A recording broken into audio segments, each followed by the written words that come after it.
Hi friends, Chevrolet spark fuel leakage problem గురించి ఈ vehicle మన దగ్గర రావడం అనేది జరిగింది. ఫ్యూల్ లీకేజ్ ఫ్యూల్ పంప్ నుంచి అవుతుందని అయితే అర్థమవుతుంది. లీకేజ్ ఎక్కడ ఉందో ఒకసారి చెక్ చేద్దాం. మనం ఫ్యూల్ పంప్ నుంచి లీకేజ్ అయితే అవుతుంది. ఇది ఒకసారి మనం ఓపెన్ చేసి చూద్దాం. ఇప్పుడు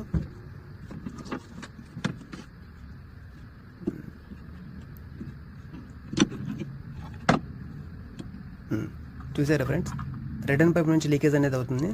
దీని లాక్స్ కూడా ఇరిగిపోయి ఉన్నవి. ఈ లాక్స్ రీప్లేస్మెంట్ చేసి మనం ఇప్పుడు ఒకసారి లీకేజ్ అనేది క్లోజ్ చేద్దాం. ఓకేనా, మెయిన్ పైప్ది రిటర్న్ పైప్ది రెండు లాక్స్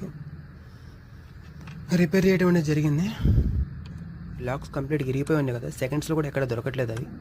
అవే లాక్స్ని ఫెవిక్విక్తో ఆల్టరేషన్ చేసాము. మెయిన్ పైప్ది కూడా ఎట్లా అని చెప్పంటే లాక్స్ ఇరిగిపోయి ఉంది వన్ సైడ్, అది కూడా దాన్ని కూడా రిపేర్ చేసి మెయిన్ పైప్ అను రిటర్న్ పైప్ రెండు లాక్స్ని ఫిక్స్ చేద్దాం. మనం లాక్స్ ఫిక్స్ చేసిన తర్వాత ఒకసారి లీకేజ్ కూడా చెక్ చేసుకుందాం. మనం లీకేజ్ అవుతుందా లేదనేది, ప్రాపర్ పైప్ కూర్చుందా లేదని చెప్పేసి ఒకసారి మనం చెక్ చేసుకుందాం. పైప్ అయితే ఓకే, మంచిగా స్టాండర్డ్